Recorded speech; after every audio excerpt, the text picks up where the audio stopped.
আসল মুখকে জনাব ফিরহাদ হাকিম, সিদ্দিকুল্লাহ চৌধুরী, জাভেদ খান। সিদ্দিকুল্লাহ চৌধুরী ইউনুসকে সমর্থন করছেন। সিদ্দিকুল্লাহ চৌধুরী খাগড়াগড় কাণ্ডে বোমা বিস্ফোরণে জঙ্গিদের সমর্থন করেন। সিদ্দিকুল্লাহ চৌধুরী সিএএ কে এনআরসি বলে আগুন লাগিয়েছিলেন। এখন ওয়াকফ অ্যামেন্ডমেন্ট বিল নিয়ে গোটা বাংলাতে আগুন লাগানোর জন্য উস্কানি দিয়ে ঘুরে বেড়াচ্ছেন। আর ফিরহাদ হাকিম তিনি তো বহু গুণে গুণান্বিত। কি বললেন? পাকিস্তানের সাংবাদিককে এনে মোমিনপুর ইকবালপুরে গিয়ে বললেন ইয়া ভি এক মিনি পাকিস্তান হ্যায়। তিনি কি বললেন? তিনি উর্দু কমিটির একটা অনুষ্ঠানে গিয়ে বললেন আমি সেদিন খুশি হব যেদিন উর্দুতে পশ্চিম বাংলায় 50% লোক কথা বলবে। তিনি কি বললেন? একটি ধর্মীয় অনুষ্ঠানে গিয়ে বললেন আমার ধর্মে জন্মগ্রহণ করে আমি সৌভাগ্যবান, যারা আমার ধর্মে ধর্মগ্রহণ করেনি তারা দুর্ভাগ্যশীল। অর্থাৎ তিনি তার ধর্ম দাওয়াতে ইসলামে আমন্ত্রণ করলেন আপনাদের সকলকে। বাংলাদেশে তাই হচ্ছে। রতন মজুমদার সরকারি কর্মচারী, তাকে বলল যে চাকরি ছাড়বে না ধর্ম ছাড়বে। সে অভাবী লোক, তার ছেলে মেয়ে পরিবার আছে, বলবে আমি ধর্ম ছাড়লাম।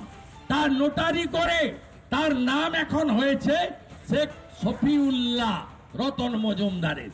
এখানেও ফিরহাদ বলছে আসুন, আমি আপনাদের দাওয়াত দিচ্ছি, আমার ধর্মে আসুন। আমার কথা নয়, জনাব ফিরহাদ হাকিমের কথা টিভিতে আপনারা শুনেছেন। এরপরেও তৃণমূলের মিছিলে হিন্দুরা যায়, আমার লজ্জা লাগে, দেখতে খারাপ লাগে, লজ্জা লাগে যে আপনারা ধর্মটাও পরিবর্তন করে দেবেন। কয়েকদিন আগে জনাব ফিরহাদ হাকিম আবার বললেন বেপরোয়া, বললেন ভারতে আমরা 17%, পশ্চিমবঙ্গে আমরা 33%। জানলেন কি করে আপনারা 33%? 2011-তে লাস্ট জনগণনা মুসলিম কত? বাংলায় 27%, আর উনি বলছেন 33%। হ্যাঁ, আমরাও চোখে দেখতে পাচ্ছি। 33 কেন, 35% ওরা হয়ে গেছে। তিনি বলছেন জনসংখ্যা এমন বাড়াও যাতে এই রাজ্যেও আমরা সংখ্যাগরিষ্ঠ হই আর ভারতেও আমরা সংখ্যাগরিষ্ঠতা পেয়ে যাই। তাহলে কি হবে বন্ধু? তখন সম্প্রীতি, ধর্মনিরপেক্ষতা থাকবে? থাকবে না। তখন সারিয়া কানুন চলবে, মুসলিম পার্সোনাল ল বোর্ড চলবে।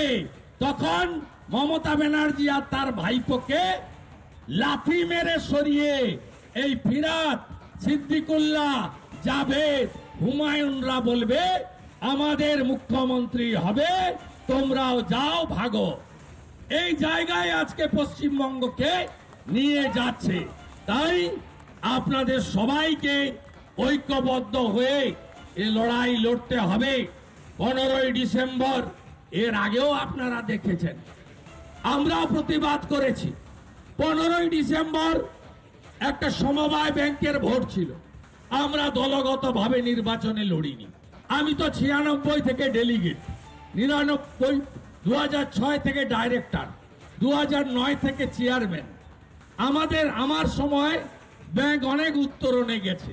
যেহেতু তৃণমূলে থাকাকালীন বা তৃণমূল জন্মের আগে থেকেও আমি ব্যাংকে ছিলাম নির্বাচিত। আমি 2020 সালের পরে বিজেপিতে যোগ দেওয়ার পরে আমি কন্টাই কোঅপারেটিভ ব্যাংকের সঙ্গে কোনো সম্পর্ক রাখিনি, যাতায়াত করিনি, আমার প্রয়োজনও নেই। কারণ এই রাজ্যটাকে বাঁচাতে হবে, এটাই আমার মূল লক্ষ্য। আমি নিজে ভোট দিতে যাইনি, অংশীদার, আমি ভোটার। আমরা লড়িনি। কিছু মিডিয়া আছে চটি চাটে, বিজেপিকে হারিয়ে দিয়েছে, বিজেপি হেরেছে। আরে ভাই, ভোট হয়নি, ভোট করতে দেয়নি। রামনগর কলেজে এই প্রভাত বাবু সহ আমাদের এই বোনেরা কিভাবে মার খেয়েছে। হুমকি দেওয়া, আপনাদের স্বনামধন্য নবরত্নের এক রত্ন, প্রাক্তন মন্ত্রী বর্তমান বিধায়ক তিনি দাঁড়ান আর তার পুত্র দাঁড়ান, অথবা মমতার অন্য কোন কর্মচারী দাঁড়ান, 12,000-এ 24-এ হারিয়েছি, 24,000-এ 26-এ হারাবো। এই আসন নরেন্দ্র মোদীর আসন, এই আসন হিন্দুরা ঐক্যবদ্ধ হচ্ছে। এখানে আপনারা কোনো কাজ করেননি।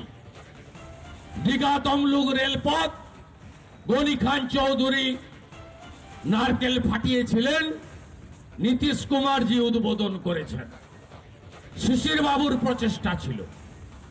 পরবর্তীকালে এই ফ্লাইওভার দমকল কেন্দ্র যেটুকু হয়েছে বাম আমলে হয়েছে, আপনাদের আমলে হয়নি।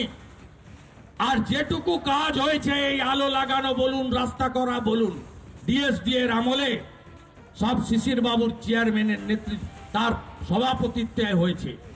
তারপরে 4 বছরে একটা ইটা কোথাও আপনারা পোতেননি, একটা বাল্ব কেটে গেলে লাগাননি, আর রাস্তাঘাট ভেঙে চুরে তছনছ হয়ে গেছে।